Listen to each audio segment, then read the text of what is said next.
afsant gıylar adam dämi ya afsantçylyk kär dälmi. Assalamu alaykum mehriban dostlar. O ýa-ni şeýle bir waka men gabat geldim. Onam gazgany bilen size getirýän, o siziň düşünjäňizi ýazmaňyzy haýyş edýän. Ýa-ni mesçide barýadym.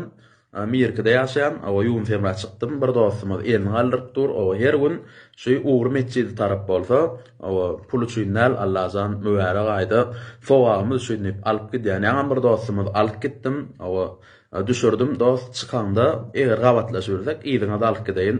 O ştak gelýär dedim. Namaza koyduk Allah'dan ähli musulman da ondan bolan kabul bolsun. O mescitten çykdym. Ýanky dostuma gabat gelmedi. Ýola çykdym bolyn. O iki sany ýaşyrak bilen kisirak bolan gabat geldi. Durdum, ağam tassama dedi. Bolýa ýakdaýyn ýörjigim dedim. O uğrum bolmasa da o ýakdaýyn ýörjigim dedim. Gyssan ýerim ýok. Ýankylar maşina minni bir öňüne minni, birem ýygyna minni. Ýygyň naky ay telefon açdy, o telefon o surat göräýän edi otyr. Onuň öňünde hadi dosty do klaslaşma plan bar o.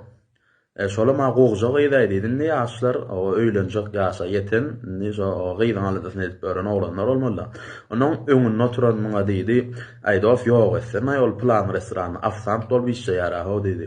Onuň ýygyň nakama aýtdy, aýdof işlämni ama o işdir da dedi bolym. Aýdof bir giden oglan ma erkeklere hyzmat edýär dedi.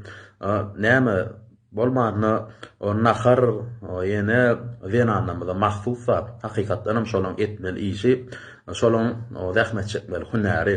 Onuň men muňa dedim, jigim dedim. Men sana bir zat aýdaýyn dedim.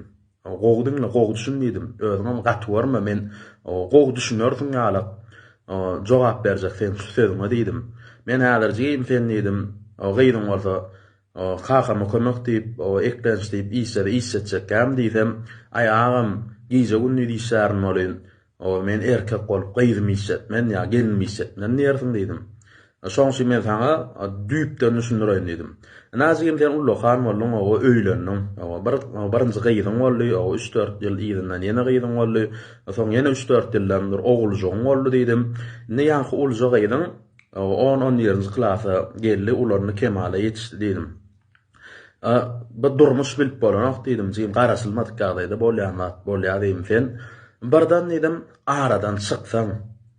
O ýygyňda galdyran mirasyňa ýok dedim. O erkek sırap, o aýalyň işletmeden erkekden oňarýan dedim. Onuň ýanky çörek pulumuz bar, o jigleme çörek pul bar diýip sen gyýdyň dedim. O başyna ekden düşüp, o gyssaglykda da işe girmeli boldy. O seni o gyssaglykda da iş alyp duran, ma ýok şoňşym o iň ýeňil hem gowy, amatly hem tapdyrýan kär afsantçylyk dedim. Ýankom soň dedim, afsant bolup işe girse dedim. Sen dedim aňaryk baran soň aňardan bäri pula post edildi, men dogrudan dedim, howam dedim. Onuň ýan afsant bolup dedim, sen gyýjasyň işe girse dedim. Jigim dedim, sen bir zada düşünýdim. Onuň sen o gyýdyň erbet bolmaly, şo erbet bolýam ýa şol durmuşa çykmalym dedim. Ýanky çağaşyk doňdy. Jigim gurulaýan adam pikirlen kurlo dedim. O nirde bolany nämeden de o Türkmenden anamyz o ar namysyny gorap gezýänler bolmany sur agfatsy bolmaz diýipdirler. O ýalňyşanam bolýanlar bolyn, oý Allah'dan ýalňyşmaýandan bolsun dedim. Soň şeýlem o ýanky oglanjyk durup-durupda gözüne ýasaýlap agam bagyşla gatýanmışdym dedi. Şeýim Allah bagsasyn men sen tagym günäkarlamak dedim. Soň şeýlem Allah'dan näme hemme wenanamyzyň uýulamyzyň o any bagty açyk bolsun, bagtly bolsunlar, bagtly ýaşasynlar goý Allah'dan ata-enelerim eziz bala sağyşyklarynyň bagtyna uwansyň.